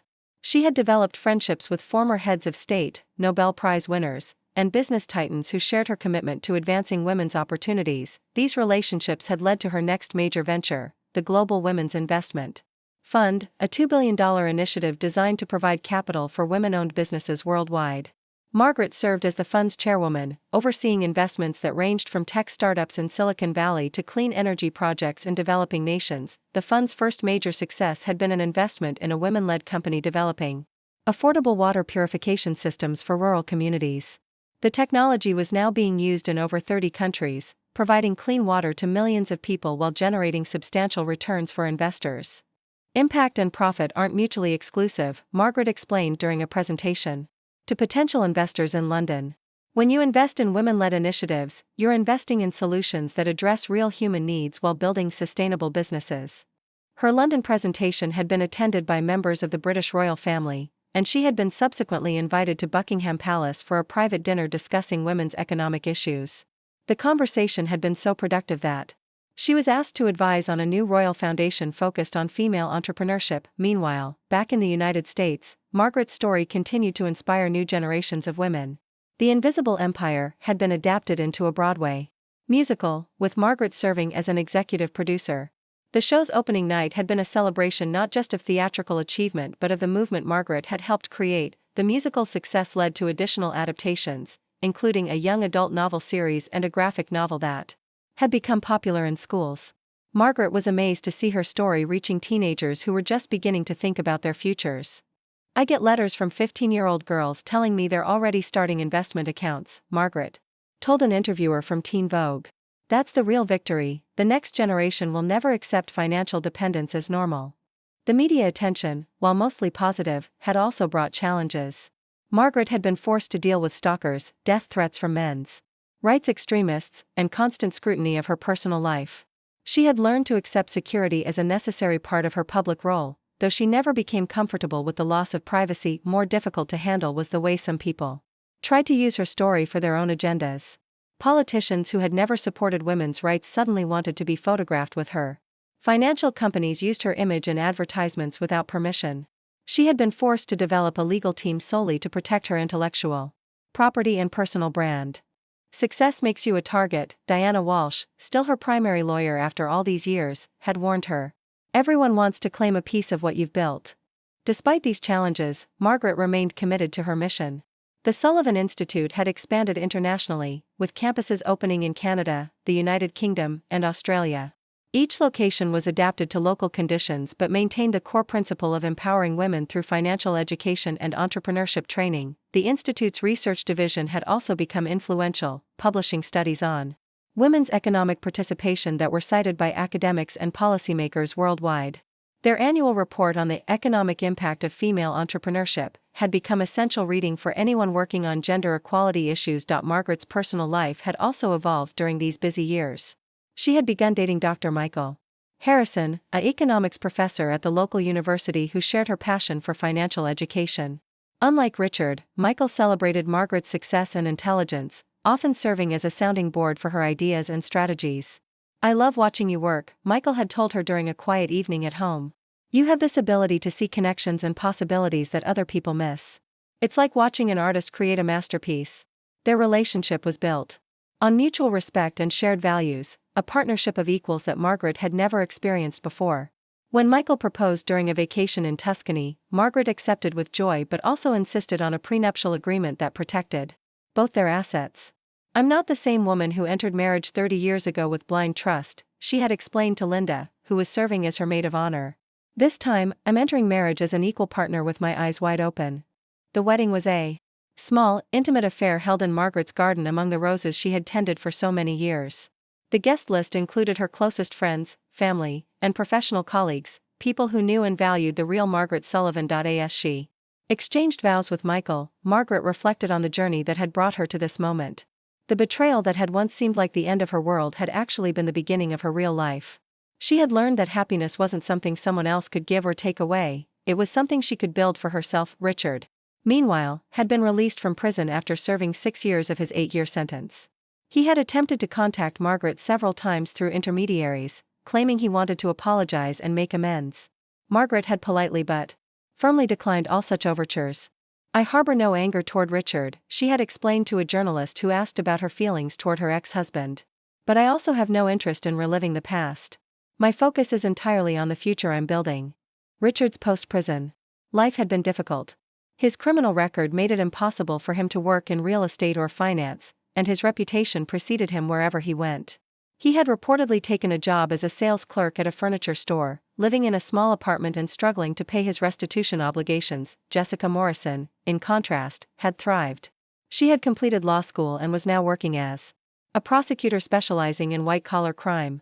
She had reached out to Margaret occasionally over the years, updating her on her progress and expressing continued gratitude for Margaret's guidance during the darkest period of her life. "I learned that being naive isn't the same as being innocent," Jessica had written in her most recent email. "Your example showed me that women can be strong without being cynical, and smart without being cruel." As Margaret approached her 60th birthday, she began thinking about legacy in new ways. The businesses she had built were thriving, the foundations were changing lives, and the movement she had helped create had taken on a life of its own. But she wanted to ensure that her work would continue long after she was gone. She had begun working with her legal team to create a comprehensive succession plan that would transfer control of her various enterprises to the women who had helped build them. The Sullivan Institute would be governed by a board of graduates, ensuring that the people who had benefited from the programs would guide their future development. "I don't want this to become a monument to Margaret Sullivan," she had told her board of directors during a recent planning session. I want it to be a living, growing force for women's empowerment that adapts to changing needs and continues to innovate. The succession planning had also led her to increase her philanthropic giving. She had pledged to donate 90% of her wealth to causes supporting women's economic empowerment, following the example of other billionaire philanthropists. While maintaining enough resources to ensure her own security and independence, standing in her garden on a warm spring evening, surrounded by the roses that had witnessed her entire transformation, Margaret marveled at the life she had built. From the ashes of betrayal. The scared, dependent woman who had discovered her husband's bigamy seemed like a character from someone else's story. At 60, Margaret Sullivan was recognized as one of the most influential women in the world. Her net worth exceeded $1 billion. Her companies employed thousands of people, and her foundations had helped hundreds of thousands of women achieve financial independence.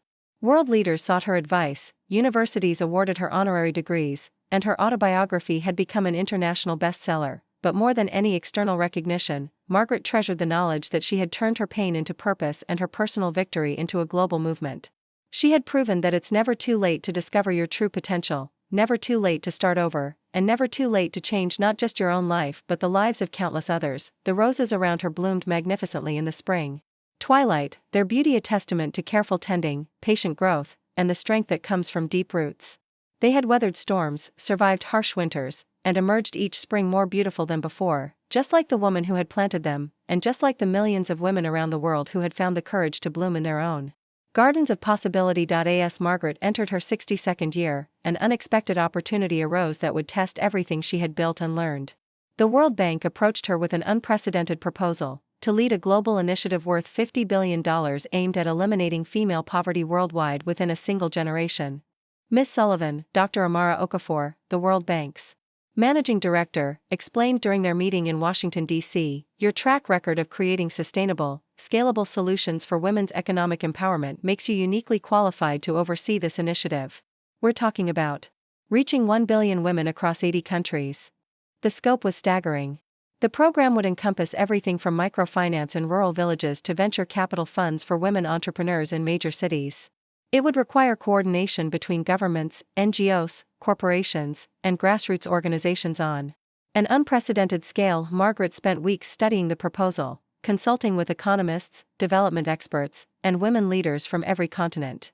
The challenge was enormous, but so was the potential impact. If successful, the initiative could fundamentally alter the global economy by unleashing the productive potential of half the world's population. "This is bigger than anything I've attempted," Margaret confided to Michael during one of their evening walks. "It would mean restructuring my entire life around this mission." "Do you want to do it?" Michael asked, stopping to face her under a streetlight. Margaret considered the question carefully. She had built a comfortable, successful life. She could continue growing her existing enterprises, enjoy her marriage, and make a significant but manageable impact. Taking on the World Bank initiative would mean constant travel, enormous pressure, and the risk of very public failure. "Yes," she said finally. "I think this is why everything else happened. All the preparation, all the learning, all the building, it was leading to this moment." Margaret accepted the position as Director General of the Global Women's Economic Empowerment Initiative, becoming the first woman to hold such a high-ranking operational role at the World Bank. The announcement made headlines worldwide, with economists and development experts either praising the choice or questioning whether someone without traditional international development credentials could handle such a massive undertaking. Margaret's first major decision was to restructure the initiative around a principle she called local expertise, global resources. Instead of imposing top-down solutions, the program would identify and support existing women's organizations in each target country, providing them with capital, training, and technology while allowing them to design culturally appropriate interventions. She spent her first 6 months in the role traveling to every continent, meeting with women leaders, government officials, and potential partners. In rural Bangladesh, she sat with village women who had formed savings circles to fund small businesses. In Sao Paulo, she visited a favela where women had created a cooperative that manufactured solar panels for their community. "The solutions already exist," Margaret explained during her first quarterly report to the World Bank's Board of Directors. "Women everywhere are innovating and creating economic opportunities despite barriers. Our job isn't to teach them what to do, it's to remove the obstacles that prevent them from scaling their success." Her approach initially faced resistance from traditional development economists who preferred standardized, measurable interventions. Margaret had to fight battles within the World Bank itself, defending her methodology against critics who wanted more conventional metrics and control mechanisms. The turning point came during a heated board meeting where Margaret was challenged by a veteran economist who questioned her soft approach to development. Mr. Kellerman, Margaret responded calmly, "You've been implementing traditional development programs for 30 years. In that time, the percentage of women living in extreme poverty has barely changed. I'm suggesting we try something different, trusting women to know what they need and empowering them to achieve it." She clicked to her next slide, showing preliminary results from the first 12 pilot programs. In 6 months, these initiatives have reached 100,000 women. Average income increases are 40%, and 80% of participants have expanded their businesses or started new ones. These aren't just statistics, they represent families lifted out of poverty and communities strengthened through women's economic participation. The data was undeniable. Board opposition began to crumble as more results came in from pilot programs around the world. Women were not just meeting but exceeding every target metric while creating innovations that program designers had never anticipated. In Kenya, women farmers had used program funding to develop a mobile app that connected rural producers directly with urban consumers, eliminating exploitative middlemen. In Peru, indigenous women had created a certification system for traditional textiles that was now generating premium prices in international markets. Margaret's second year as Director General brought global recognition for the initiative's success. The program had reached over 2 million women across 40 countries, generating over $8 billion in new economic activity. More importantly, the model was being replicated by other organizations and governments, multiplying its impact far beyond the original scope. The success attracted attention from tech billionaires and major corporations seeking to align their philanthropic efforts with proven models. Margaret found herself negotiating partnerships with companies like Microsoft, which provided technology infrastructure, and pharmaceutical companies that offered healthcare programs for women entrepreneurs. One of the most significant partnerships came from an unexpected source, a consortium of women billionaires who had formed their own funding initiative. Led by tech entrepreneur Patricia Kim and media mogul Sofia Rodriguez, the group committed $20 billion to expand Margaret's model into developed countries where women face different but equally real economic barriers. Margaret's work proves that investing in women isn't charity, it's the smartest economic strategy available, Patricia explained during the partnership announcement. We want to bring these same principles to Silicon Valley, where women entrepreneurs still struggle to access venture capital. The partnership led to the creation of Margaret's most ambitious project yet, the Global Women's Economic Network, a digital platform connecting women entrepreneurs, investors, mentors, and resources across all continents. The platform used artificial intelligence to match women with opportunities, translate languages in real time, and provide customized business education based on individual needs and cultural contexts. Within its first year, the platform had registered 5 million users and facilitated over $1 billion in investments, loans, and business partnerships. Women in rural Tanzania were selling handmade goods to customers in Tokyo. Female engineers in Bangalore were mentoring teenage programmers in Detroit. Mexican artists were collaborating with designers in Paris. We've created the first truly global economy for women, Margaret observed during a virtual conference celebrating the platform's first anniversary. Geography is no longer destiny. A woman's potential is no longer limited by where she happens to be born. Margaret's work at the World Bank had also changed her personally. The constant exposure to women overcoming extraordinary obstacles had deepened her appreciation for her own journey and strengthened her resolve to continue pushing boundaries. During a visit to refugee camps in Jordan, she met Fatima al-Hassan, a Syrian doctor who had fled the war with nothing but her medical knowledge. Using a microloan from Margaret's program, Fatima had started a mobile clinic serving refugee women and children. Her success had inspired other refugee professionals to start their own businesses, creating a thriving entrepreneurial ecosystem within the camps. Dr. al-Hassan, Margaret said during their meeting, "Your courage in rebuilding your life reminds me that resilience isn't just about surviving tragedy, it's about transforming it into something that serves others." Fatima smiled and replied in careful English, "Mrs. Sullivan, your story gave me permission to believe that starting over at 50 was possible. Now I help other women believe it too." These encounters reinforced Margaret's belief that her personal story had become something larger than herself, a symbol of what was possible when women refused to accept limitations imposed by others. As Margaret approached her 65th birthday, she began planning her next transition. The World Bank initiative was thriving under her leadership, but she knew that sustainable change required strong institutions that could outlast any individual leader. She had been grooming a diverse team of women leaders from around the world to take over various aspects of the program. Her chosen successor was Dr. Priya Sharma, an economist from India who had transformed that country's microfinance sector. Before joining Margaret's team, Dr. Sharma combined brilliant analytical skills with deep cultural sensitivity and an unwavering commitment to women's empowerment. Priya understands something that took me decades to learn, Margaret told the selection committee. Real change happens when you empower local women to solve their own problems rather than imposing external solutions. She'll take this program to places I never could. Margaret's departure from the World Bank was marked by a global celebration of her achievements. The United Nations declared the date of her retirement as International Women's Economic Empowerment Day, and women's organizations worldwide organized events highlighting her legacy, but Margaret's retirement was anything but passive. She had decided to return to her roots by writing and teaching, accepting a position as Distinguished Professor of Women's Economic Leadership at Harvard Business School. Her courses on entrepreneurship after adversity and building wealth in plain sight became the most popular offerings at the school, with waiting lists that stretched for years. Margaret's Harvard classes were unlike anything the business school had ever seen. She invited women from all walks of life to share their stories, former welfare recipients who had built million-dollar companies, immigrants who had started businesses with nothing but determination, and women who had left abusive relationships to create independent lives. Business school traditionally teaches you to optimize known systems, Margaret told her first class of MBA students. I'm here to teach you to create entirely new systems when the existing ones don't serve you. Her teaching methodology emphasized real-world application over theoretical frameworks. Students were required to identify women in their communities who needed business mentoring and spend the semester helping them develop viable enterprises. The program created hundreds of new women-owned businesses while giving future business leaders hands-on experience in inclusive economic development. Margaret also used her Harvard platform to launch her most personal project, the Richard Coleman Memorial Fund for Men's Rehabilitation. Named with deliberate irony after her ex-husband, the fund provided education and counseling for men whose crimes had been motivated by their inability to accept women's independence and success. Patriarchy hurts everyone, Margaret explained.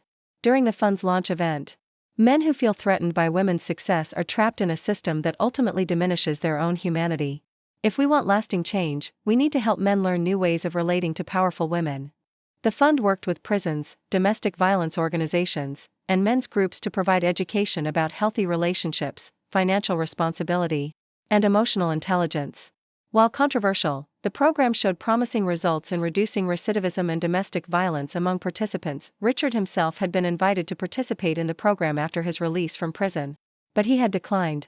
Margaret learned through mutual acquaintances that he had struggled to rebuild his life, taking a series of low-paying jobs and living in a small apartment outside the city. His attempts to restart his real estate career had failed due to his criminal record and reputation. Margaret felt no satisfaction in Richard's struggles, but she also felt no obligation to help him. He had made his choices and would have to live with the consequences. Her focus remained entirely on helping other women avoid the trap of financial dependence that had made his betrayal so devastating. As Margaret settled into her late 60s, she found unexpected joy in the role of mentor and grandmother figure to the next generation of women leaders. Many of the girls who had read her young adult novels were now entering college and careers, and they sought her advice on everything from negotiating salaries to starting businesses. Margaret established monthly wisdom circles at her home, where young women could gather to discuss their ambitions, challenges, and dreams. These informal sessions often proved more valuable than formal mentoring programs, as participants learned as much from each other as from Margaret's guidance.